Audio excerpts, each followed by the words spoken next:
राम ज्यांचे नाव आहे, अयोध्या त्यांचे धाम आहे, एक वचनी एक बाणी, मर्यादा पुरुषोत्तम अशा रघुनंदनाला माझा प्रणाम.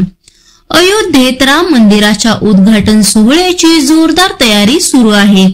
राम मंदिराच्या अभिषेका संदर्भात लोकांमध्ये प्रचंड उत्साह आहे. राम मंदिरात मूर्तीच्या प्राण प्रतिष्ठापनेसाठी 22 जानेवारी 2024 हा दिवस निवडण्यात आला असून यासाठी अवघे काही दिवस उरले आहेत. आता या शुभ कार्यासाठी 22 जानेवारीच निवड का करण्यात आली असा प्रश्न तुम्हालाही पडला असेल. तर या मागचं कारण जाणून घेऊयात. अवघ्या 84 सेकंदाचा शुभ मुहूर्त आहे. अयोध्येत बांधण्यात आलेल्या राम मंदिरात रामललाच्या मूर्तीची स्थापना करण्यासाठी अवघ्या 84 सेकंदाचा शुभ मुहूर्त आहे. हा शुभ मुहूर्त 22 जानेवारी 2024 रोजी दुपारी 12:29 सुरू होत असून तो दुपारी 12:30 संपणार आहे. रामललाची प्रतिष्ठापना झाल्यानंतर महापूजा आणि महाआरती करण्यात येईल.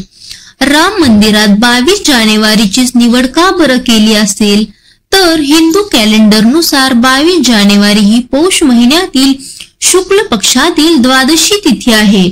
नक्षत्र मृगशिरा आणि ब्रह्मयोग सकाळी 8:47 पर्यंत आहे. त्यानंतर इंद्रयोग सुरू होईल. ज्योतिषांच्या मते 22 जानेवारी ही कर्म द्वादशी आहे. ही द्वादशी तिथी भगवान विष्णूंना समर्पित आहे. या दिवशी भगवान विष्णूंनी कासवाचं रूप धारण केलं होतं. धार्मिक ग्रंथानुसार या दिवशी भगवान विष्णूंनी कासवाचा अवतार आणि समुद्र मंथनात मदत केली.